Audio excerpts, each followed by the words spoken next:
Hi guys! Welcome back to our channel. Sa video na to, magkukompute tayo ng kinita mo o nilugi kung nag-invest ka ng tumataginting na 1 million pesos for one of each REITs, no? So assume lang natin guys, no, na ininvest natin ang 1 milyon sa isang bagsakan lang sa kanilang initial public offering or IPO price ng bawat REITs.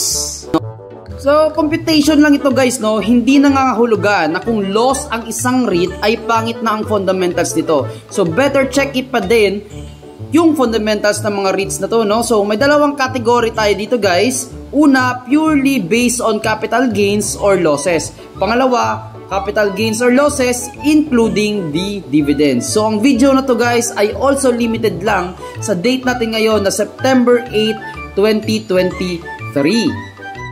So, ano pa hinihintay natin? Huwag na natin patagalin to guys, no? Let's start! Unahin muna natin ang top 4 REITs who are already at a capital gain. So, sa number 1 spot, Ayala REIT, no? Kung nag-invest kayo dito ng 1 milyon, ang 1 milyon nyo guys ay magiging 1.2 million na through capital gains and kulang-kulang 1.4 million kapag kasama ang dividends. Paldong-paldo naman talaga guys ang mga nagtiwala at nag-invest kay A-REIT sa IPO. Number 2, Citycore REIT guys. Hindi naman masyado kalakihan ang capital gains kay Citycore REIT at around 1.007 million. Pero if dividends were reinvested, malaki na rin at 1.13 million. So ngayon guys, no, Villar Stocks is doing it for 3 and 4, no?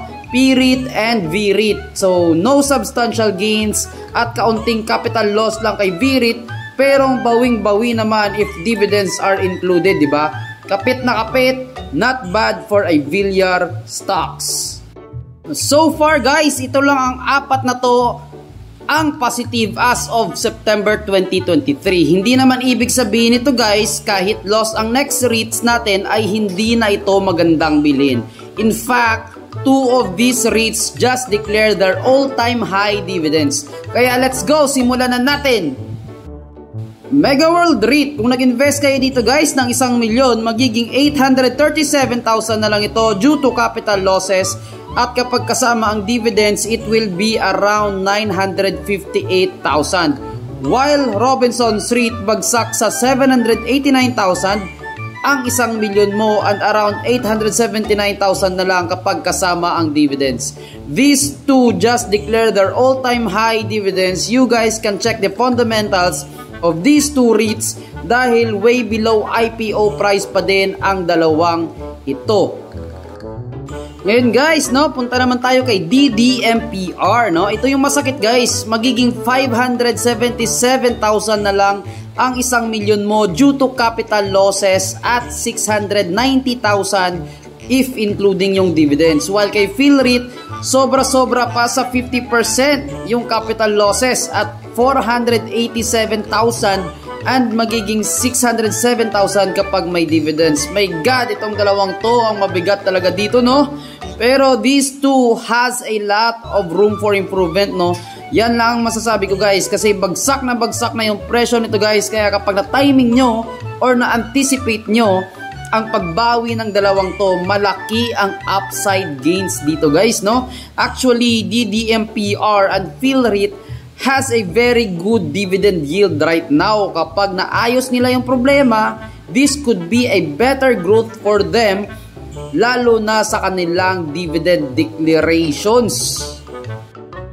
Ngayon guys, no, let's wrap it up. Kitang-kita naman guys how important the dividends can be sa ating REIT investment kapag lahat ng ito ay ating nire-reinvest. Kasi yan naman talaga guys yan ang main reason bakit tayo nag-i-invest sa REITs, no? We invest because of the dividends, we invest because of the cash flow we receive from it. It is a income generating asset sa atin. So anything we get from the capital gains is only a plus. But we should also be more watchful sa mga problema ng REITs kasi masakit talaga itong capital losses katulad kay DDMPR and PhilREIT, no?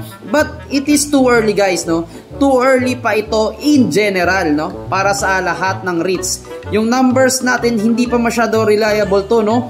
Because maybe 5 or 10 years long pa before it can be more convincing. 3 years pa lang ang pinakamatagal nating REITs, we still have a long runway for growth, no? Yung iba nga wala pang property infusions, while yung iba ongoing pa lang yung infusions, no? So it is too early to judge these numbers. This is just a short show off, no? So that is all for today's video, guys. Sana nag-enjoy kayo. Do you think REIT will dominate the next years to come? Comment down below your thoughts and insights. So that's all for today, guys. Thank you for watching. We will be uploading more educational videos soon. So like, share, and subscribe. So